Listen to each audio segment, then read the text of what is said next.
Hello everyone. What you're about to listen to is a clip taken from my recent Truth or Therapy Sessions live show.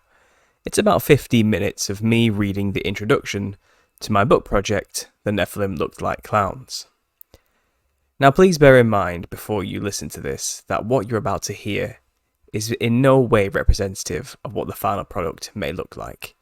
It's certainly a work in progress, but I just want to share this with you guys so you can get an idea of where I'm up to, what I'm thinking about, and the direction I'm taking this book in.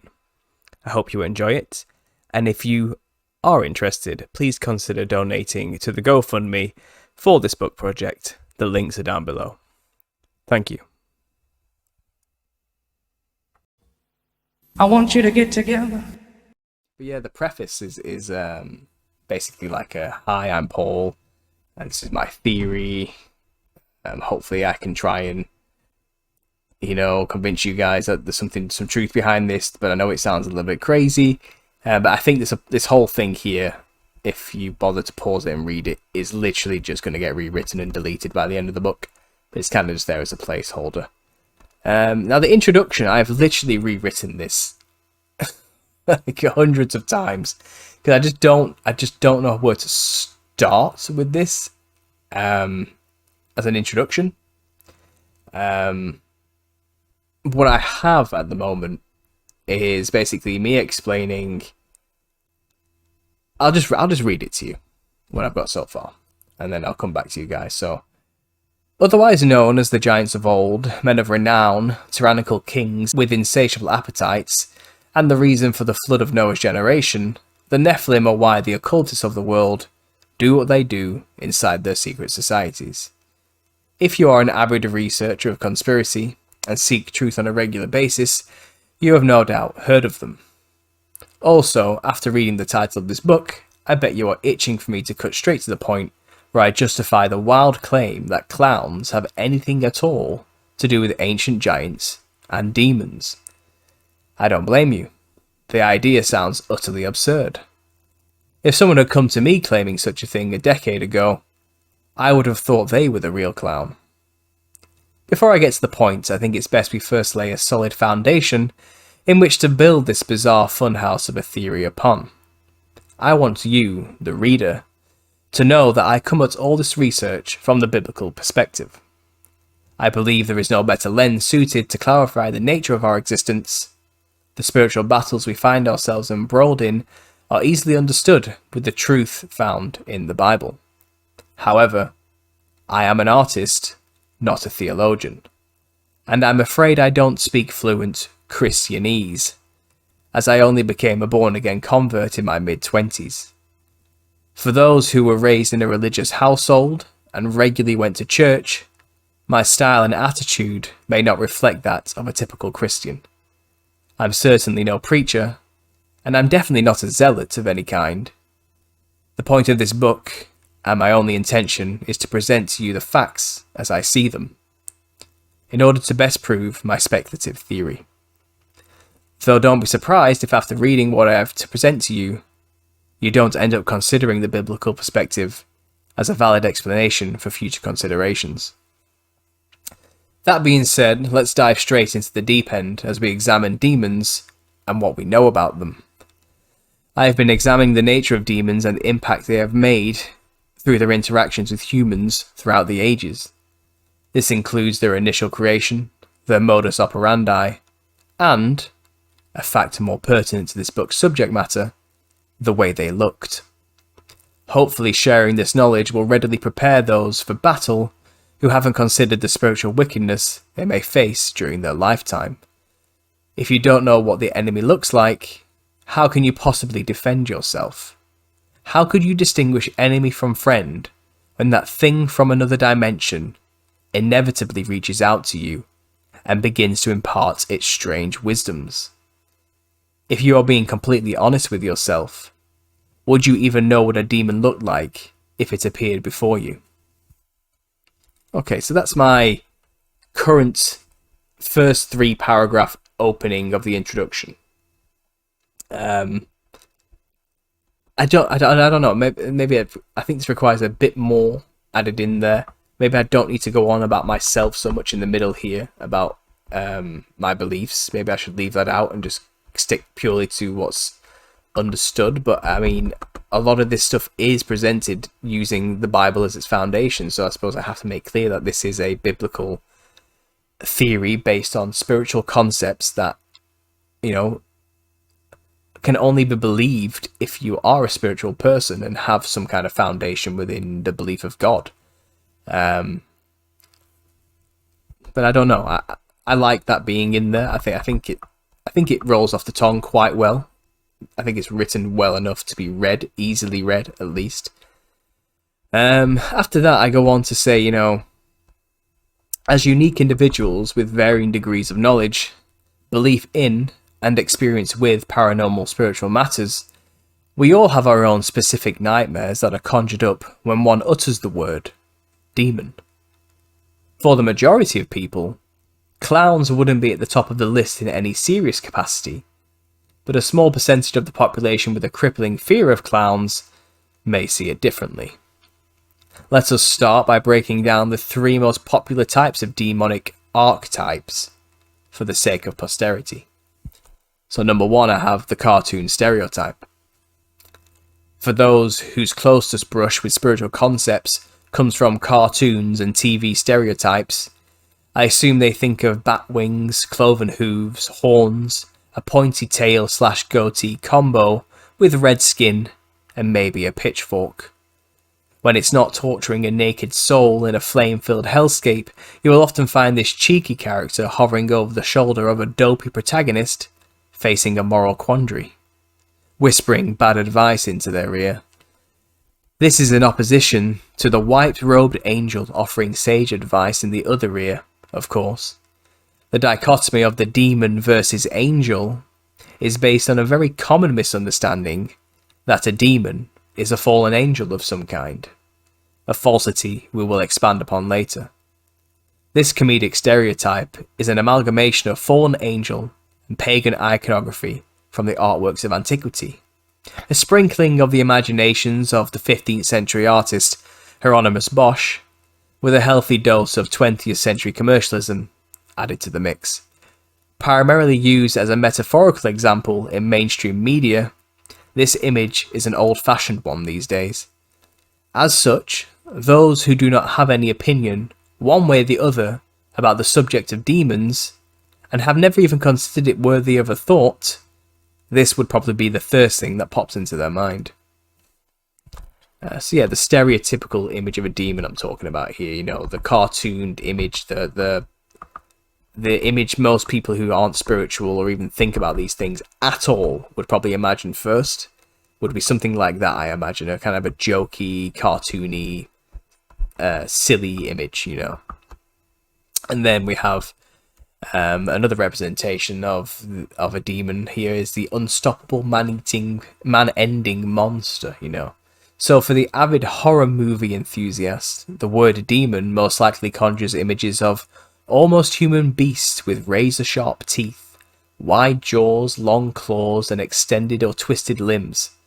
Often made legendary by its own local lore, this monster is normally stalking its victims, if not lurking in dark or hidden places, ready to devour whoever stumbles into their lair.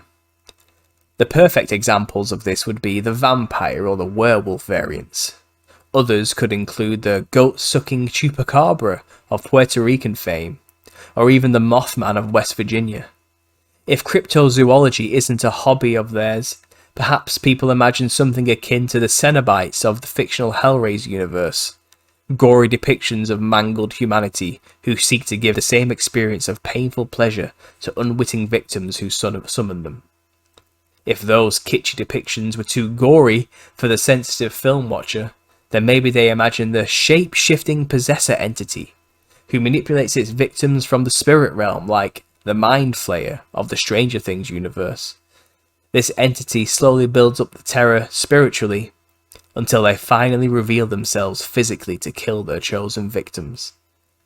One well-known version of this type of fear-feeding ghoul is Pennywise the Clown, from the Stephen King's infamous book, It. However, this trope often takes the form of a spooky nun, a mutant man monster, a creepy doll, or disgruntled teenage girl. However, whatever the made-up depiction the writers choose, this unstoppable man-ending monster is usually a mix of spiritual with physical. Though, like any other animal, it can be killed and injured with weapons, or a good dose of holy water. I would argue that this notion that a demon can become solid at will is only real on the big screen, though I know cryptid hunters would vehemently disagree, unless you count possession as becoming physical.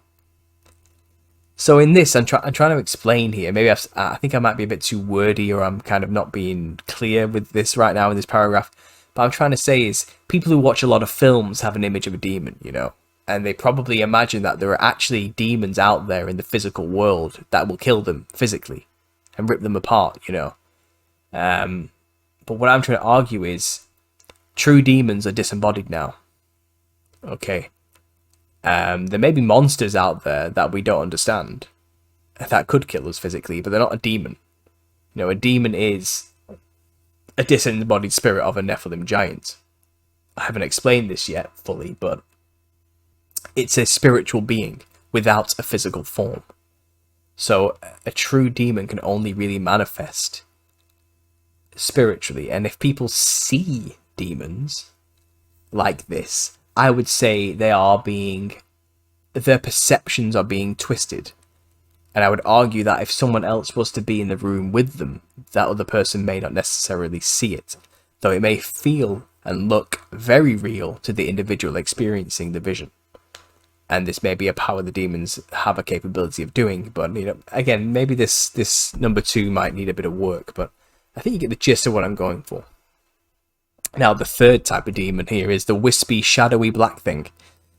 The ghostly visage of a vaguely human silhouette has haunted the nightmares and bedrooms of many throughout the ages. Perhaps no example of the hooded Grim Reaper is more prevalent in the psyche of the millennial mind than that of the Dementor from Harry Potter. Or if that doesn't cut it for you, then consider the near-identical Nazgul of Tolkien's Lord of the Rings trilogy. An energetic vampire whose very presence drains the life force from its captives. Death incarnate. That being said of fictional movie monsters, the wispy, shadowy black thing has been a stock description for first-hand experiences of things that go bump in the night for decades now. A similar example of this would be the dreadful old hag, who is known to sit on the chest of its victims, suffocating them as they lay wide awake yet motionless during a form of sleep paralysis. Heidi Hollis, a paranormal researcher and author of the book The Hat Man, The True Stories of Evil Encounters, describes shadow people in the following way. These things are often reported as being seen from the corner of one's vision to fully in view head-on encounters. They are completely black masses where no light can be seen, but sometimes are partially transparent. They come in all shapes and sizes, from the miniature to the gigantic shadow. They can even be formed as something disgusting, or come in the forms of something sweet and furry. Whatever form these shadows come in, they were apparently capable of coming and perfecting any shape they wanted to be seen as. I agree with Hollis that these shadowy entities are indeed experienced by others on a regular basis. However, I would interject that these entities are not merely smoke and shadow. If they were to be brought into the light, by which I mean seen within their own dimension, their forms would be freakishly colourful.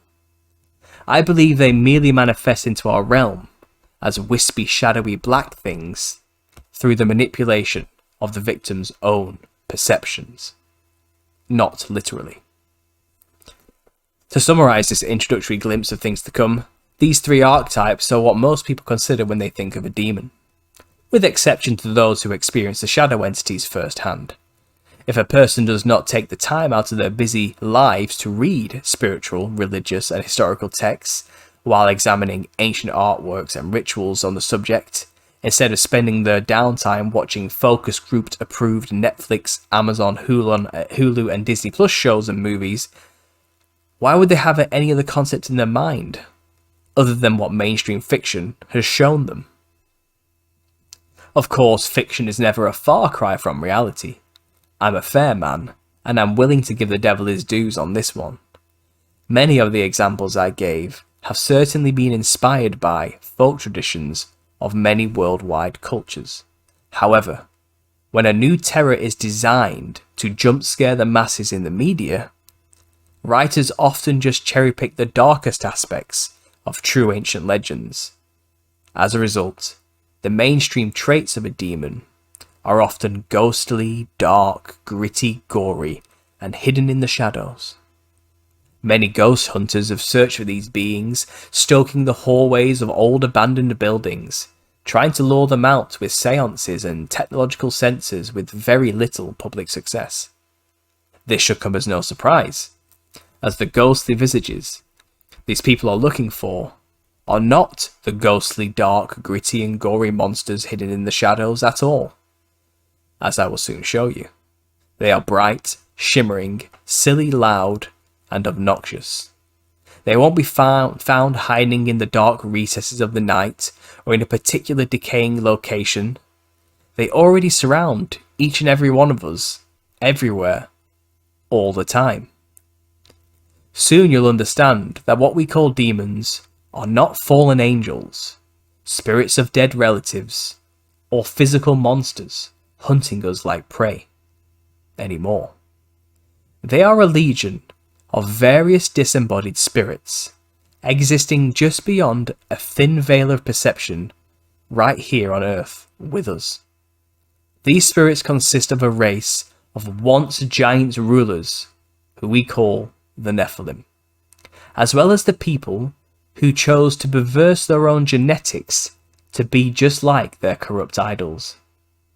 After a great flood wiped them all out, they were condemned to be confined to a realm traditional shamans and naive university students visit regularly through the use of a particular psychoactive compound. Just behind an illusory veil is a colourful, fractal patterned matrix that governs the laws of this dimension. This place would be perfectly benign in of itself, if it wasn't now the fairground of the once mighty fallen. This book will show you that these Nephilim spectres not only look like jesters in the spiritual realm, but it will also convince you that when they once roamed the physical realm, the Nephilim looked like clowns. I want you to get together.